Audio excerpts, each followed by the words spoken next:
Hi friends, எல்லோரும் எப்படி இருக்கீங்க? நல்லா இருக்கீங்களா? வாழ்க வளமுடன். இப்போ லாக்டவுன் டைமு, வீட்டிலேருந்து ஹிட்ஸ் ஏதாவது செஞ்சு கொடுமான்னு கேட்டுகிட்டே இருப்பாங்க.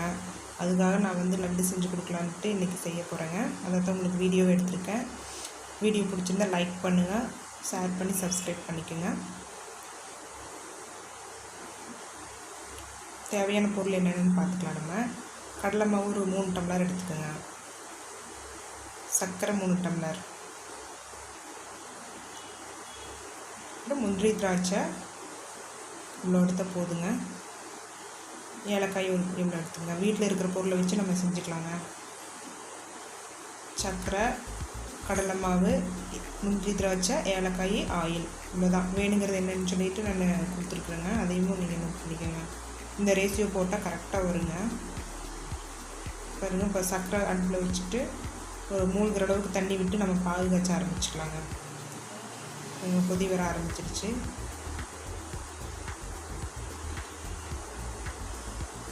நல்லா கலக்கி விட்டுட்டே இருக்கணுங்க. அது அப்படியே கலக்கி விட்டுட்டே இருக்கும்போது நல்லா கொதித்து அப்படியே ஒரு கெட்டி தன்மையாக வரணும்.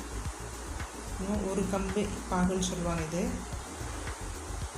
ஒரு கம்பி பாகம். அப்படி வந்தால் ஓகே. இதுதான் கரெக்டான பதங்க, பாகு பதம். ஓகே, இன்னொரு வடைச்சட்டி வச்சுட்டு அடுப்பில் நெய் ஒரு 2 ஸ்பூன் சேர்த்துக்கோங்க. அதில் நெய் மெல்ட் ஆனதுக்கப்புறம் முந்திரி திராட்சை சேர்த்துக்கோங்க. அதில் இதை நல்லா ஃப்ரை பண்ணி எடுத்துக்கலாங்க. முந்திரி திராட்சை அதில் 2 ஸ்பூன் இருந்தால் போதுங்க. நெய் நல்லா மெல்ட் ஆகிடுச்சு. இப்போ நம்ம முந்திரி திராட்சை சேர்த்துட்டு நல்லா ஃப்ரை பண்ணிக்கலாம். நிறையா ஃப்ரை பண்ணிக்கலாம்.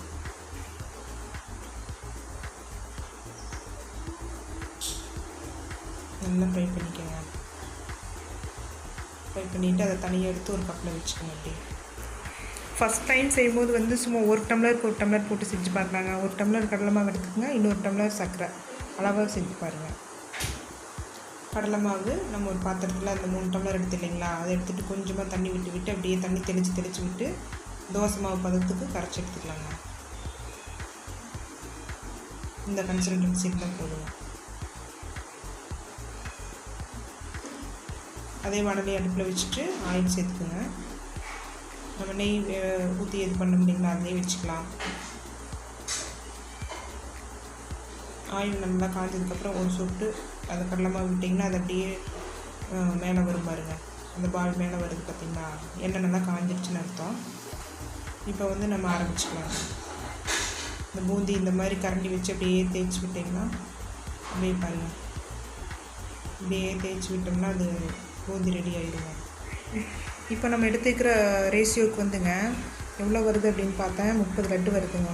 நம்ம வீட்டில் இருக்கிற அரிகரண்டி கூட செஞ்சுக்கலாம். இது நம்ம அப்பளமெல்லாம் எடுத்துருக்காக வச்சுக்கணும் இல்லைங்களா, அந்த கரண்டி போதும்.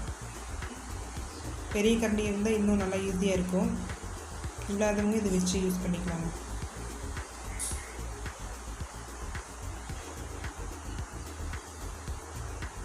இது ரொம்ப வேகம் விடக்கூடாதுங்க. ஒரு சாஃப்டாக தான் இருக்கணும். சாஃப்டாக இருக்கிற கண்டிஷன்லேயே நம்ம எடுத்துடணும்.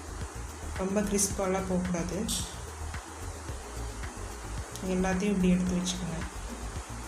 இது ஜாரில் ட்ரான்ஸ்ஃபர் பண்ணிக்கோங்க. கொஞ்சம் கொஞ்சமாக ஜாரில் போட்டுட்டு இந்த மாதிரி அரைச்சிக்கோங்க. கொஞ்சம் வந்து அந்த நம்ம பாகு காய்ச்சி வச்சோம் இல்லைங்களா, அதில் ஒவ்வொரு கரண்டியாக விட்டு ஜாரில் போட்டு அப்படியே மிக்ஸ் பண்ணி அரைச்சி எடுத்துடலாங்க.